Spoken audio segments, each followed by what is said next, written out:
Hello BookTube, this is Kelly with Books I'm Not Reading, and today I wanted to share with you some of my ornaments from all over the world. One of my absolute favorite things about BookTube is how international it is, and I love connecting with people from other countries. I love hearing all the different accents and seeing places when people film their, in their areas. So anyway, I have ornaments from all over the world, and I just wanted to share a few of them with you. I do promise that later this month I will be doing one that will focus on bookish ornaments, because there are probably more of those. But yeah, so let's get started. So the first thing is that my grandmother was quite a traveler. The first one is a llama, and it's from my grandmother's trip to South America. I actually have several ornaments from South America, and I realized I don't know if I know any South American booktubers. So are there any South American booktubers out there? Let me know. So anyway, I think I also have an angel that was from South America, and I think maybe even an elephant. I'm not sure. That seems strange in South America, but anyway, but I love the llama, and he always goes up on the tree every year. So, and these two I think are from Germany, but I'm not 100% sure. They are super, super delicate. I'm always nervous hanging them on the tree every year. So snowflake, and look how incredibly thin it is. So they're just beautiful. I think these ornaments are from Germany. I know they went to Oberammergau, excuse me. Anyway, the first really big international trip I took was to England and Scotland with my church youth group. And so this is an ornament of Big Ben. Jason would actually probably say that this is his ornament. And I did not buy this in England at the time. I was not thinking far ahead and wasn't thinking about a Christmas tree of my own or my family's. So, but yeah, so that was my first big trip. And I don't have anything from Scotland, which really surprises me. But the next big trip I took was also back to the UK. So we went to England, we went to Scotland, we went to Wales, and we also went to Ireland. And this ornament, and it's really hard to see, there's two doves there, is Bleak. Bleak China. It's a famous China company in Ireland. I don't know if we got this on that trip or she ordered it, but I have two little tiny pieces of Bleak, so this is one of them. And it's just beautiful. So I read online this morning that Bleak China has been in operation for 160 years. It's pretty incredible.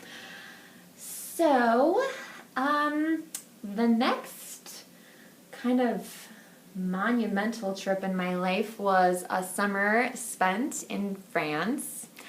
I lived in Lyon, but I did spend 2 weeks in Paris, and then later my sister and my mother and I went back to Paris for a week, I think, or so. But I do, if you saw my Bastille Day fake crate, you definitely know I have a heart for the Eiffel Tower. I think it's just so beautiful. I absolutely love it. And I do love France as well. Then we moved to the next trip. When I graduated from college, my grandmother, my mother, and I went on a tour of Scandinavia.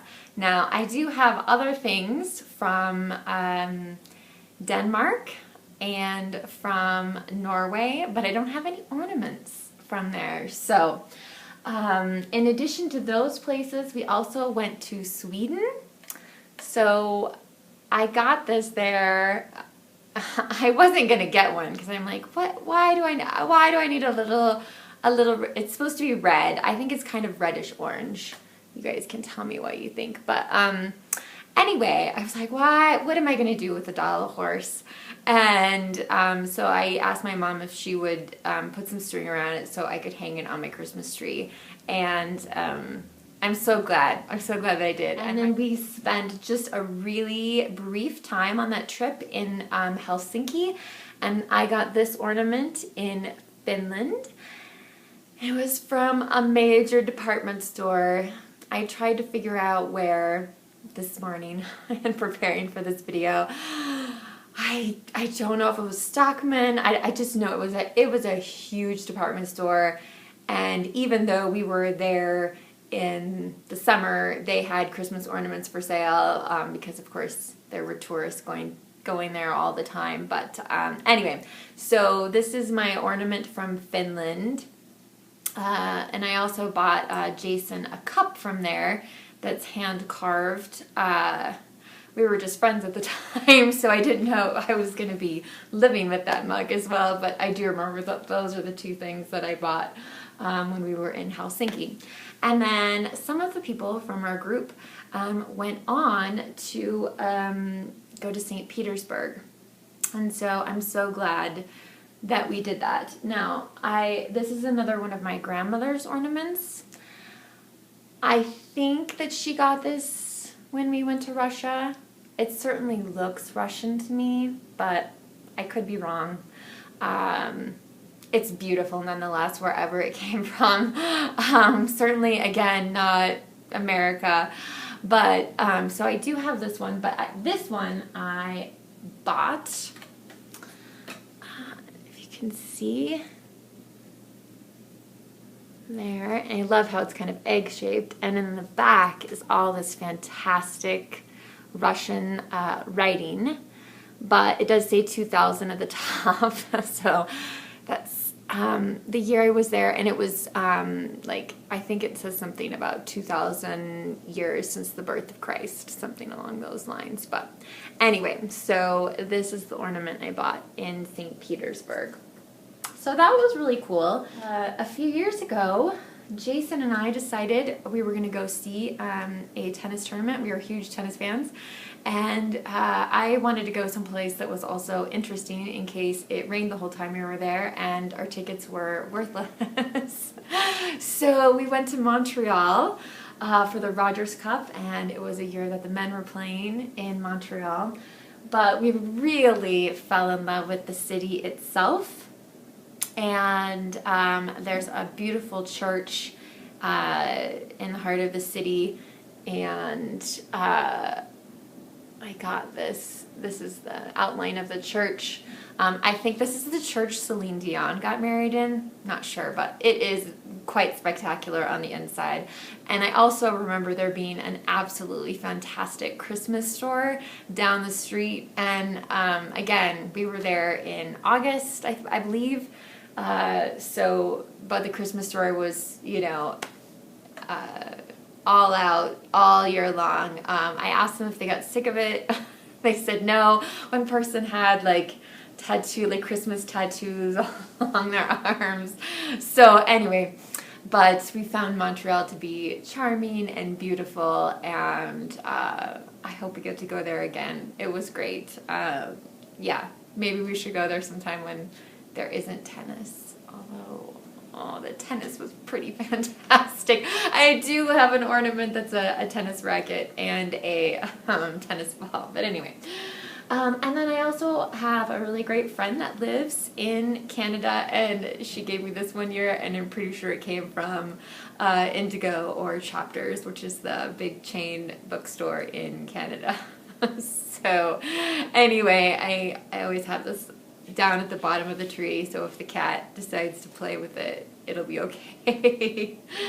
And finally, Jason and I also took a trip with his whole family to the Caribbean, which was amazing, exceeded all my expectations. I couldn't believe it. But we started out in San Juan, and so this is my Puerto Rican star. I side note, like I lived in Chicago for a year and I lived in a Puerto Rican neighborhood. And so I've always felt this kind of certain kinship with Puerto Rico. And I knew some of the food that we could eat while we were in Puerto Rico. And so I made sure that Jason got to experience some of that. And it was, oh my God, it was great. So anyway, so this is our Puerto Rico, but it also kind of commemorates the whole trip. The other place we really loved there, which I don't have an ornament from, was Barbados. That was really incredible. So anyway, so that's a little mini tour of my Christmas ornaments from around the world. I do love hearing from those of you in the States and abroad. So please feel free to tell me about the ornaments on your tree, what I'm missing. I clearly need to go to Italy, right? Yeah, so I would love to hear your feedback and thoughts about this. And I promise the next ornament one will be bookish, and you will see a lot more ornaments that originated in in Great Britain and the UK. So, all right, guys, have a great day, and thanks so much for watching. Bye.